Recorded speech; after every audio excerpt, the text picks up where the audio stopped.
un exemple de message que les huiles peuvent nous donner.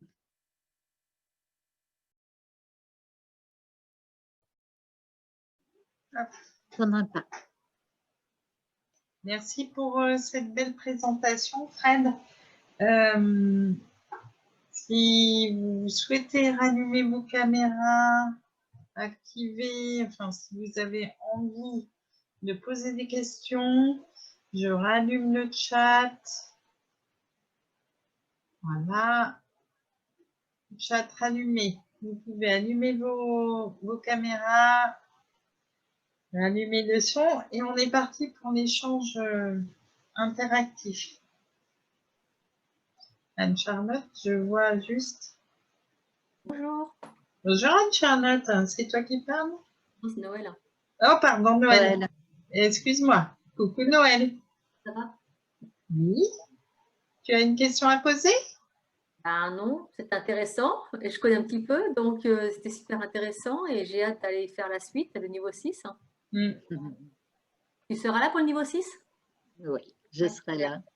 Super. Oui, j'ai la chance, j'ai l'immense joie de former maintenant au premier degré d'olfactothérapie et d'accompagner Gilles pour les autres séminaires qui ont lieu en Ardèche dans le cadre bien. de la formation. Ok, super. Donc, je serai là aussi ce Noël, Super. avec plaisir pour te retrouver. Bon, c'est bien. Tu as le bonjour et le merci de Sandy. Coucou Sandy. Attends, c'est pas Karine, mais j'ai un trou de mémoire sur le prénom. Toujours à tous, bonjour à tous et merci encore à nos hôtesses pour ce très beau partage avec le plus grand des plaisirs. Voilà. Nous accueillons toutes les questions. Sinon, ça veut dire que Fred, elle a été tellement tac, qu'il n'y a plus rien à redire. Bon, comme ça, à la limite, tu vais me coucher un peu plus tôt. Mais bon, allez. Odile qui dit merci pour la présentation. Carole qui dit merci beaucoup. Et oui, Carole, Fred, toujours au top. Voilà. Passionnant, formidable.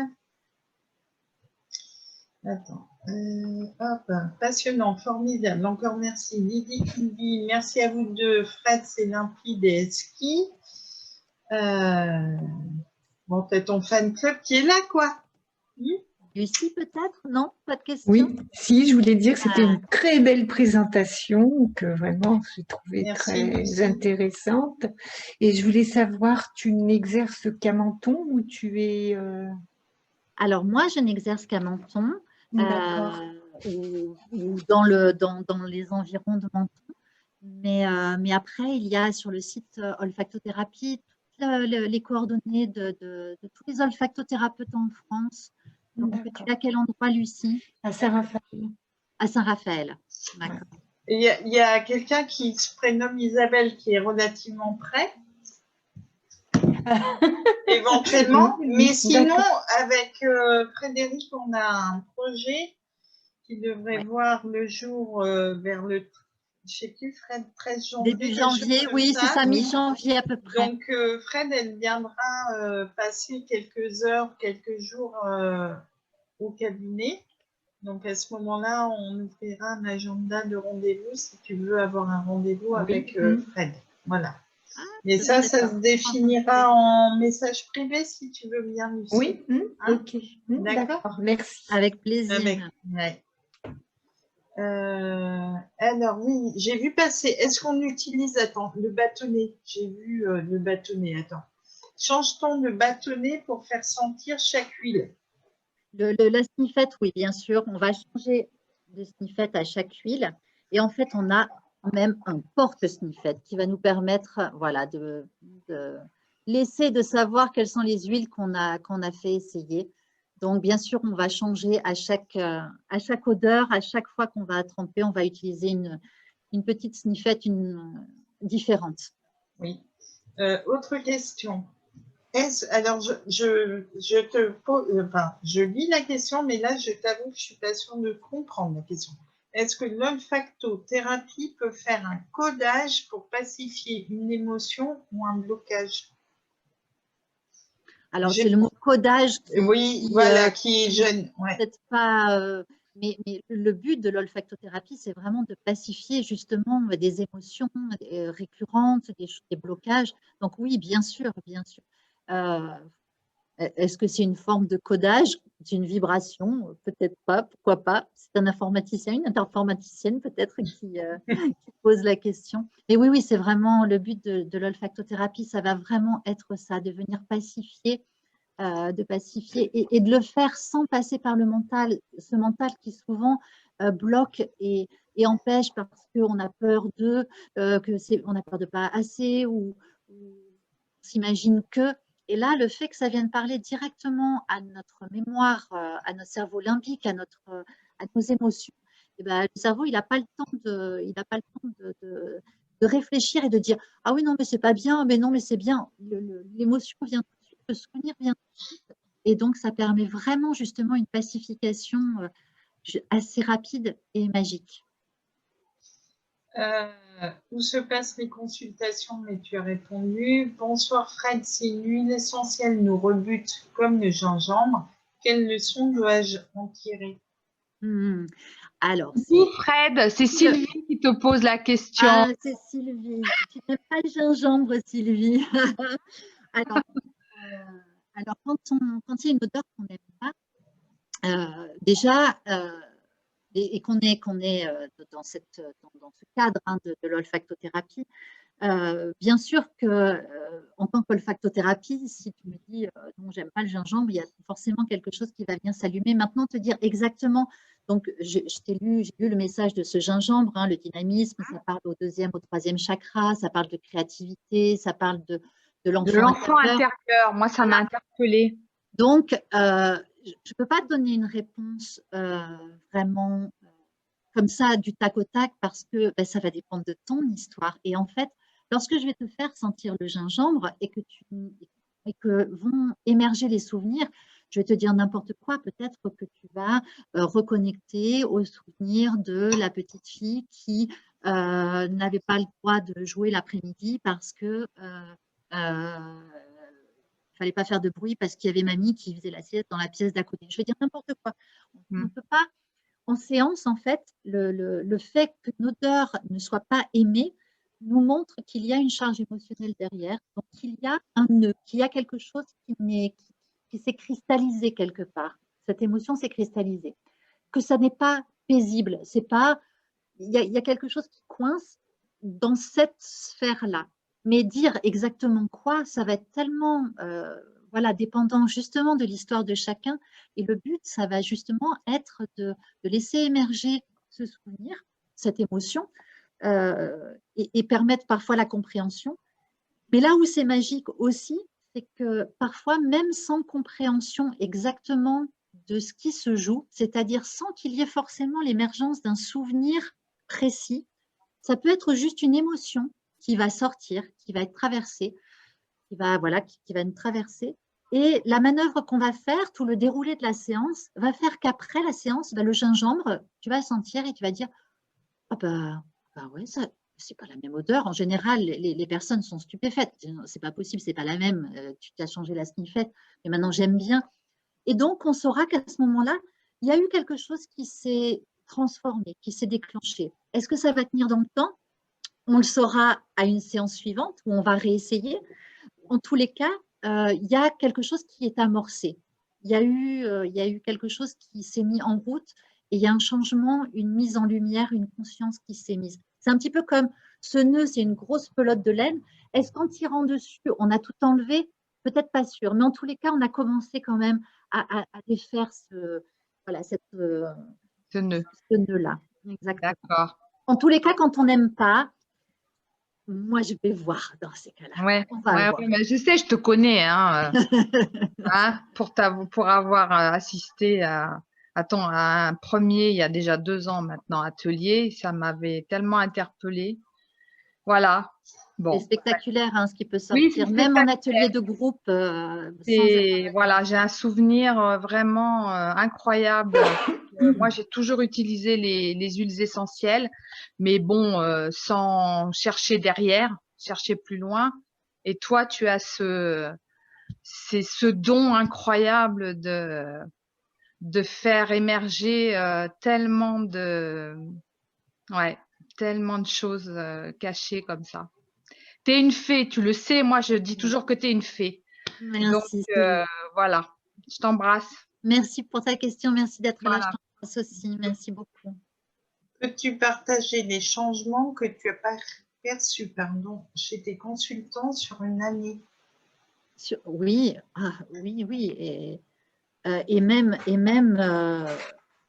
vraiment sans vouloir en rajouter, j'ai récemment, j'ai donné le premier degré, donc j'ai formé au premier degré l'année dernière, donc au mois de juin, parce que ça tombait pendant le confinement normalement. Au mois de juin, j'ai transmis le premier degré, et une des personnes qui était au premier degré, donc on fait la pratique, donc on fait une séance pendant ce premier degré. Ça a été très, très fort pour elle. Et elle m'a dit, Fred, je vais t'envoyer ma collègue de travail. Elle est vraiment pas bien, ça va vraiment pas. Ça se passe très mal au boulot, c'est très compliqué. Et je vais t'envoyer en séance parce qu'elle a vu en une séance, en groupe, en étant en formation, ce qu'il avait émergé. Donc, j'ai cette dame qui vient faire une première séance, qui n'avait jamais entendu parler de l'olfactothérapie, jamais utilisé d'huiles essentielles. Et donc, c'était là un cas de séance systématique. Hein. Je suis allée, donc, comme je disais, ce jeu de loi, un petit peu tester les odeurs qui sont en général les odeurs qui vont soulever les souffrances principales et les blocages principaux. Et il est sorti des émotions, des souvenirs qu'elle avait totalement oubliés. Et qui ont, enfin ça a été vraiment une séance qui a duré 1 heure et quart, mais qui a été très très forte. Et cette femme, lorsqu'elle est repartie, moi j'ai bien vu qu'elle n'avait pas le même visage, et sa collègue de travail, donc qui me l'avait envoyé, m'a appelé le soir même en me disant c'est impressionnant, c'est incroyable, c'est plus la même personne. Alors là, c'était sur une séance et très rapide parce que je pense que tout était disponible et prêt à émerger. Mais les personnes que j'accompagne sur une année, le meilleur exemple que je puisse vous donner, c'est moi déjà, parce que vraiment, moi, ça m'a permis de lâcher des peurs, de me reconnecter avec justement mon enfant intérieur, ma joie, de réinviter la magie dans ma vie, de retrouver cet émerveillement, de me reconnecter avec ma féminité, avec ce côté yin, d'accueil. J'étais une femme qui criait haut et fort qu'elle avait besoin de personne et qu'elle se débrouillait très bien toute seule et que tout allait très très bien, alors qu'en fait, il y avait des peurs terribles voilà, de montrer ma vulnérabilité, d'oser dire que j'avais peur. C'est des choses qui, grâce à l'olfactothérapie, j'ai vraiment réussi à j'allais dire éliminer, je ne dis pas que j'ai plus de peur, j'en ai encore, mais à pouvoir vivre avec tellement plus de confiance, tellement plus de joie. C'est vraiment aussi beaucoup de paix. Des personnes qui viennent en séance, d'autant plus quand c'est de façon régulière, l'olfactothérapie, elle permet vraiment de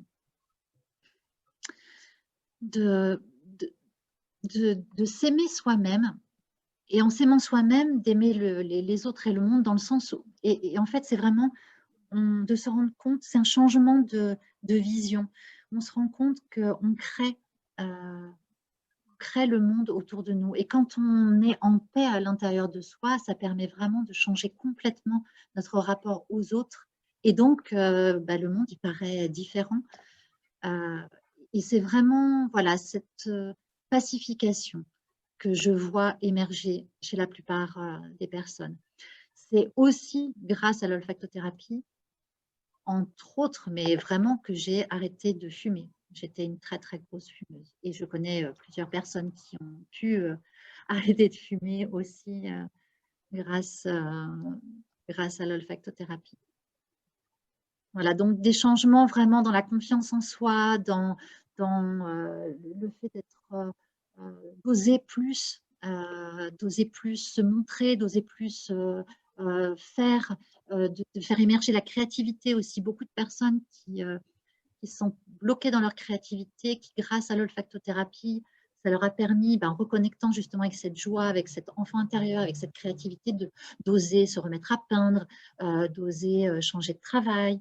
Voilà, mais d'être vraiment en paix. La paix et la joie, c'est vraiment les transformations, ça ramène vraiment la paix et la joie.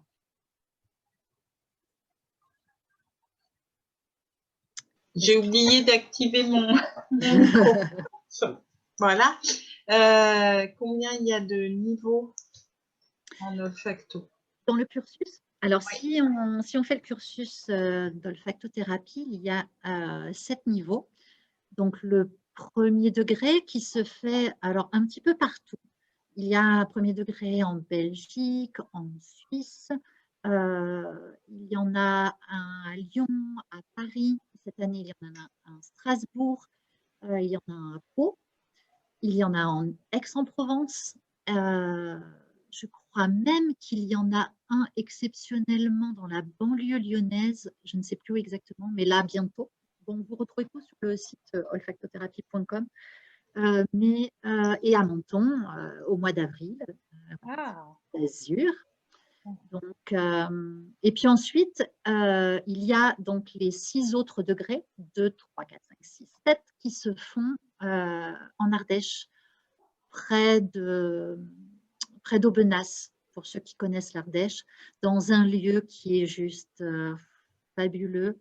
Magique. Voilà, magique. Il y a quelques olfactos là en cours ou déjà diplômés qui pourront parler et confirmer, mais dire c'est vraiment un lieu merveilleux qui permet de vivre pleinement toute la magie que ce cursus offre. Donc 7 niveaux en tout qui vont en fait, c'est le chiffre de nos chakras. Le 7e degré vient de voir le jour. C'est vraiment au-delà d'une méthode. Gilles dit souvent que tout ça, c'est que des excuses, que juste les huiles essentielles, les odeurs, les sniffettes, c'est juste des excuses pour ouvrir notre cœur, pour aller en paix, être soi pleinement et en joie. Et c'est vraiment, au-delà d'un cursus, c'est vraiment un cheminement vers soi qui est juste extraordinaire. C'est un très, très beau voyage qu'on entame à la rencontre de soi et puis à la rencontre des autres et du monde. Est-ce possible de n'avoir aucun souvenir qui remonte malgré une odeur aimée ou non aimée? Oui, tout à fait. C'est tout à fait possible et c'est pas grave.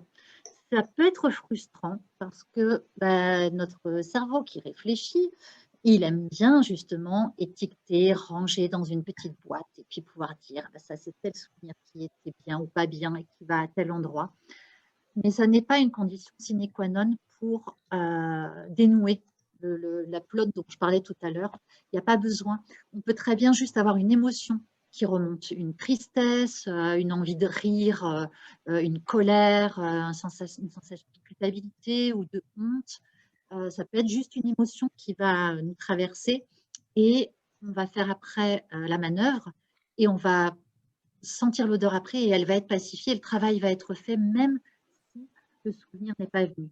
Et c'est là tout le travail en tant qu'accompagnante, en tant qu'olfactothérapeute, ça va être de guider justement qu'il y ait souvenir ou pas pour permettre malgré tout la pacification. Donc ça n'est pas nécessaire. Merci Frédéric, c'était moi la question. Coucou Carole. Coucou, je sors. Donc non, pas d'obligation.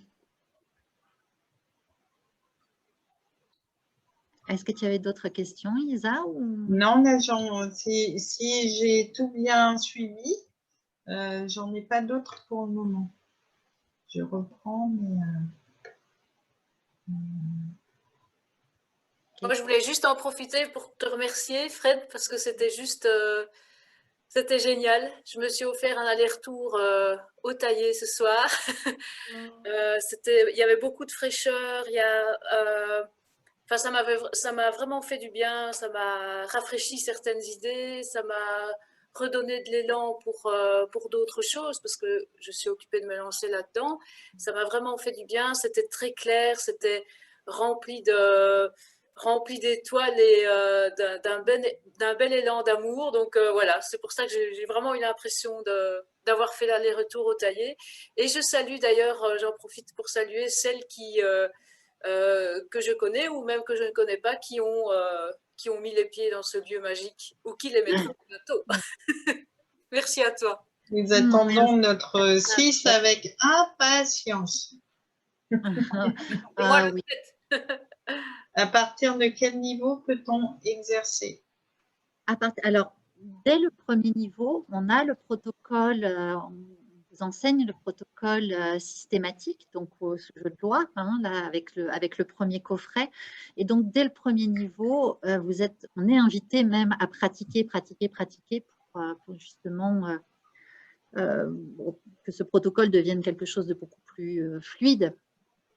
Alors, bien sûr, on ne se présente pas en tant qu'olfactothérapeute après juste un premier degré. Ce serait comme vouloir dire qu'on est cuisinier en ayant appris juste à faire une omelette, même si on la fait très bien. Mais en revanche, oui, on peut commencer à pratiquer et on est invité à le faire après tout au long du cursus parce que l'expérimentation, elle est hyper enrichissante. C'est d'ailleurs ce qui est extraordinaire lorsque l'on partage justement ce cursus au taillé tout ensemble. Ce sont des groupes qui peuvent atteindre 45, 50 personnes. Ça peut paraître effrayant comme ça, mais c'est 45 fois, c'est multiplié, la richesse est multipliée, donc ça permet vraiment d'expérimenter, de voir toute la portée. Et encore aujourd'hui, après mes années de pratique, et je les utilise vraiment beaucoup, les huiles, je suis encore surprise, je suis encore émerveillée. Cette femme dont je vous parlais, c'était magique de sentir voilà ce qui se passait, c'est juste extraordinaire, quoi. Comment peut-on utiliser l'olfacto avec une autre thérapie, kinésio, s'il vous plaît? Alors, je trouve, un outil qui se marie, mais super facilement avec d'autres méthodes. Alors, kinésio, je ne connais pas, et encore, enfin, je ne pratique pas, je connais un peu. Il me viendrait déjà quelques idées, parce qu'en atelier, j'avais proposé un exercice de kinésio. Mais c'est vraiment un outil qui va permettre de sublimer, d'en sublimer un autre ou plusieurs autres. En fait, ça va permettre vraiment de potentialiser. Parce que justement, il va venir travailler sur un autre plan. Alors, je sais par exemple que j'ai des amis olfacto qui l'utilisent avec la danse intuitive, avec la peinture intuitive. Moi, j'utilise dans mes massages, dans ma réflexologie plantaire. Alors, pas tout à fait l'olfacto pur, mais c'est quand même de l'olfacto. Je fais beaucoup d'ateliers, je fais beaucoup de cercles de femmes, je fais beaucoup de séminaires dans lesquels j'ai des protocoles d'olfacto qui viennent parce que des protocoles qui permettent de retrouver son ancrage, qui permettent de retrouver sa reliance, permettent d'ouvrir son cœur. Donc, en hypnose, très, très facile aussi de l'associer en sophrologie. Je connais aussi plusieurs personnes qui l'utilisent en sophrologie. En lithothérapie, ça se marie très, très bien. C'est vraiment, je crois qu'il y a de limite que l'imagination qu'on a. Voilà, c'est… Si tu veux, je te donne un exemple en hypnose. En hypnose, tu l'utilises. Elle se sentait super, super mal, elle n'était pas bien, elle ne savait pas pourquoi. Elle est belle, intelligente, elle a un travail, elle a tout pour elle. Franchement, elle expliquait son mal-être, hein. Mais vraiment, elle n'était pas bien du tout, hein. Donc, j'ai dit, bon, on va faire de l'olfacto, on va voir. Donc, j'ai fait le 3e protocole.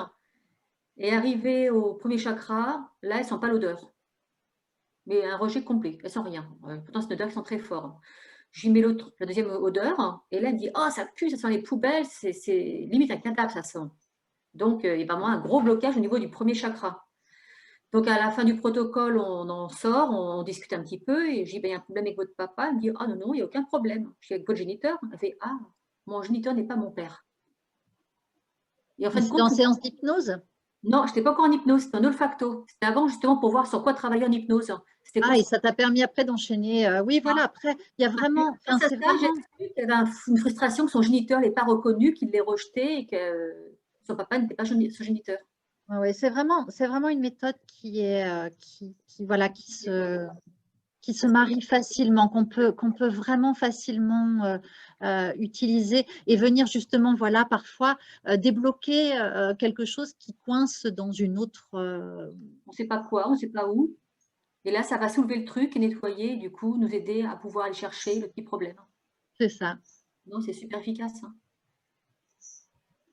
Je crois que j'ai vu d'autres questions passer. Oui, Je te laisse. alors après, pardon.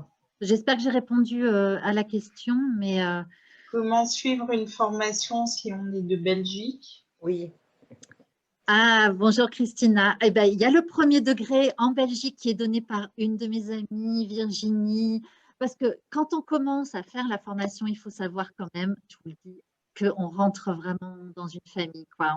Oui. C'est une. Voilà. Moi, comme j'accompagne les groupes depuis 4 ans maintenant, ma famille grandit, grandit, grandit, grandit, grandit. Et c'est juste extraordinaire parce que là aussi, c'est exponentiel. Hein, voilà, ça ne retient rien, ça se multiplie. Donc, j'ai mon amie Virginie qui donne le premier degré en Belgique. Alors, j'avais noté les dates au mois de février, je crois, et qui est juste extra. Donc, si tu es en Belgique, Christina, vraiment, voilà, tu seras bien, bien, bien accueillie. Est-ce qu'il y a moyen d'avoir les coordonnées alors de cette dame, Virginie? Je pense, Isabelle, que je pourrais laisser l'adresse du Mais site. là, tu le mets dans le chat. Ben, dans le chat.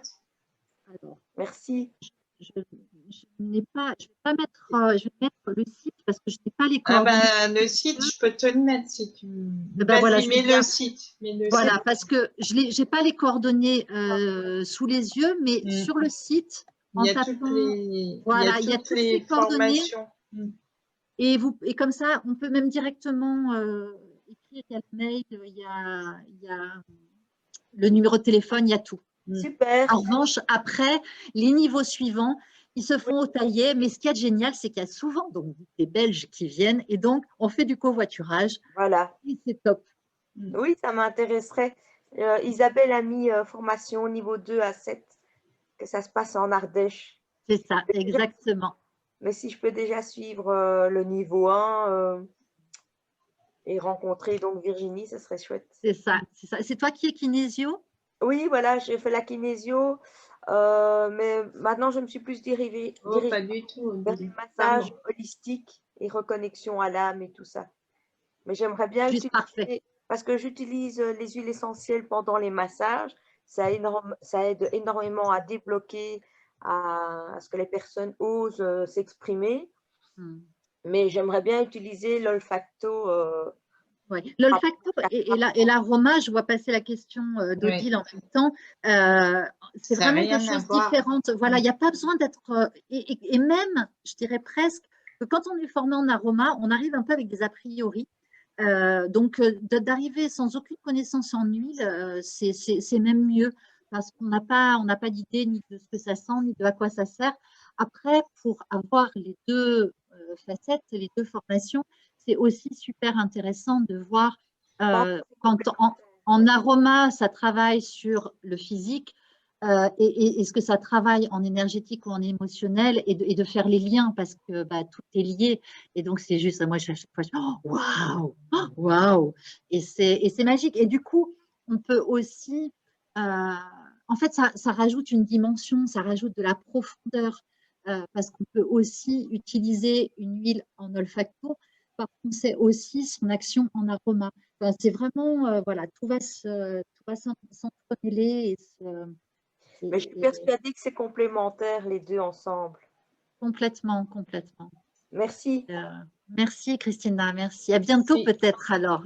Oui. Si je peux me permettre, je dirais que une huile essentielle, elle est au moins tridimensionnelle et que d'avoir l'apport énergétique vibratoire avec le côté physique, c'est là où ça fait un tout. Mais il n'y a vraiment aucune obligation de connaître et sa biochimie. Je connais Odile, c'est pour ça que... Et de connaître sa biochimie et de connaître les indications thérapeutiques des huiles pour faire un cursus d'olfacto. Ce qui est parfois en séance, ce à quoi je me trouve assez régulièrement confrontée avec de nouvelles personnes, ce sont les personnes qui sont en totale déconnexion de leur corps. C'est-à-dire qu'elles vont sentir l'odeur, elles vont me dire oui, j'aime ou non, j'aime. Enfin, ou en fait, elles vont dire oui, ça sent bon, non, ça sent pas bon, oui, ça sent bon, non, ça sent pas bon. Non pas parce qu'il n'y a pas de charge émotionnelle derrière, mais parce qu'il y a une telle déconnexion avec ses ressentis, avec soi, qu'il y a d'abord toute une espèce de réajustement, de reconnexion donc, c'est pour ça, souvent, j'aide en donnant des idées de ce que le corps peut donner, en donnant l'impression que la cage thoracique s'ouvre ou que la gorge gratte. Et du coup, les personnes savent un peu mieux où aller chercher parce que souvent, c'est ça, le problème, il est là. Il est que c'est compliqué de sentir.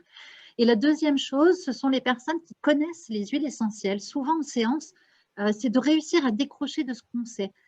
Imaginons, dans le coffret de base, dans les 16 huiles, il y a la lavande. Qui ne connaît pas l'odeur de la lavande, par exemple?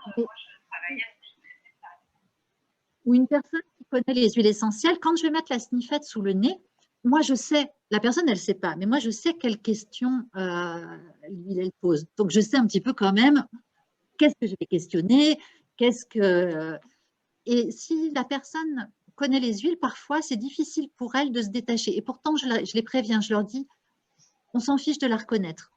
C'est pas ça qui est important. Si on la reconnaissait bien, mais c'est pas ça qui est important. C'est qu'est-ce qui se passe à l'intérieur du corps et qu'est-ce qui vient avec cette huile quand je la sens. Est-ce que je me sens bien? Est-ce que je me sens pas bien? Est-ce que ça me rappelle quelqu'un? Est-ce que j'ai des images qui viennent? Est-ce que j'ai des souvenirs qui viennent? Et souvent, le problème des personnes qui connaissent bien les huiles, c'est ah oui, non, mais attends, je la connais celle-là, je la connais. Et le cerveau qui réfléchit essaye de prendre le dessus sur celui qui ressent. Et donc, tout mon travail, entre guillemets, ça va être de calmer ce cerveau qui réfléchit, lui dire, mais on s'en fiche de ce que c'est de la lavande, de la girofle ou du cèdre, peu importe. Qu'est-ce que ça fait à l'intérieur du corps? Ah voilà, coup de girofle.